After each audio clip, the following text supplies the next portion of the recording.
High-yield bonds or junk bonds? Are they a golden opportunity for a smart investor? Or are they just, well, junk waiting to blow up in your portfolio? That's what we're going to figure out today. We're going to cut right through the hype and get to the bottom of what these things are all about.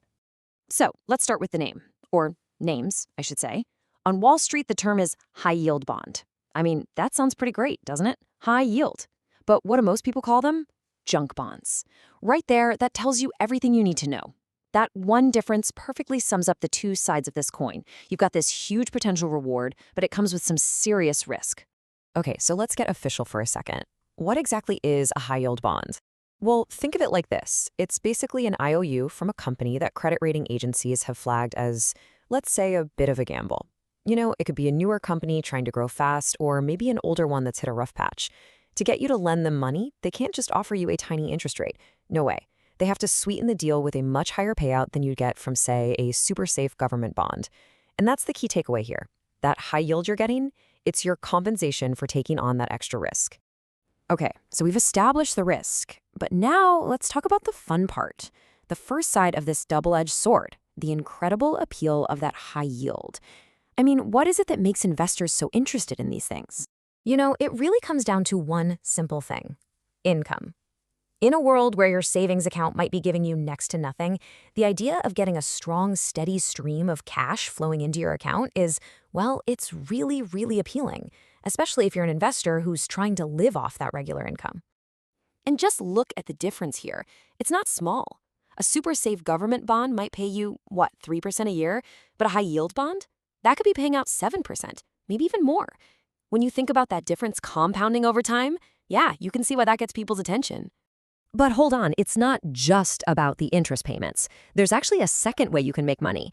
See, if the company that issued the bond starts doing really well, their finances get stronger, the value of your bond can actually increase. That means you could turn around and sell it for more than you paid for it. That's a capital gain. And it makes sense, right?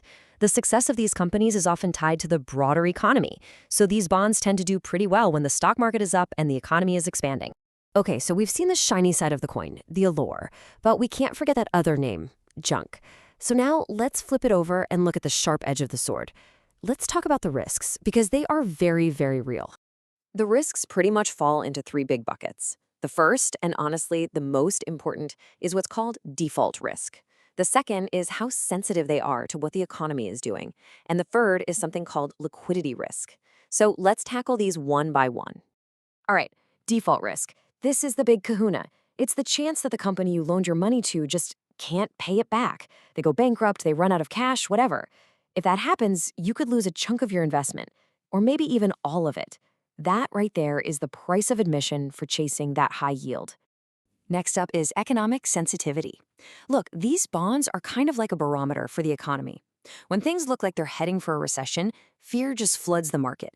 Everyone starts worrying about which companies are going to go under, and they start selling off these bonds like crazy. The prices can absolutely plummet, and this can happen even to bonds from companies that are actually doing just fine. And you know what that leads to? Liquidity risk. Picture this. It's a chaotic market. Everyone's panicking and trying to sell at the same time. Who's going to be there to buy? It can get really tough to find a buyer. So if you need to sell your bond right then and there, you might have to take a huge haircut on the price, selling it for way less than it's worth just because you're desperate to get out. Okay, so we've got high rewards on one side and pretty scary risks on the other. Now, this doesn't mean you should just turn it and run. It just means you absolutely need a plan.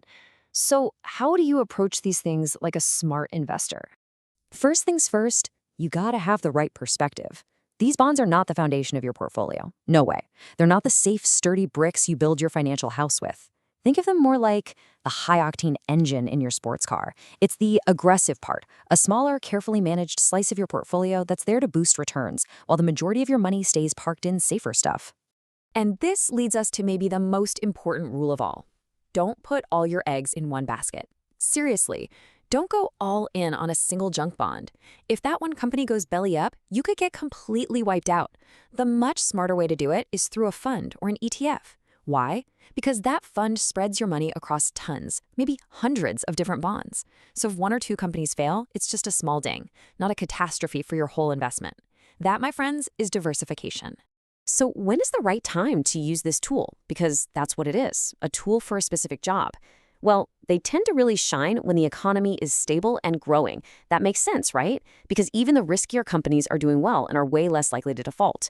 We've already talked about how they can be a powerhouse for income, and that extra cash flow can be a fantastic way to fight back against inflation, helping your portfolio keep its buying power. And that brings us right back to where we started. High-yield bonds, are they gold or are they junk? The answer is, they're neither. They're a tool. And like any powerful tool, whether it's useful or dangerous, really depends on who's holding it. Which brings us to the final question, and this one isn't about the bonds, it's about you.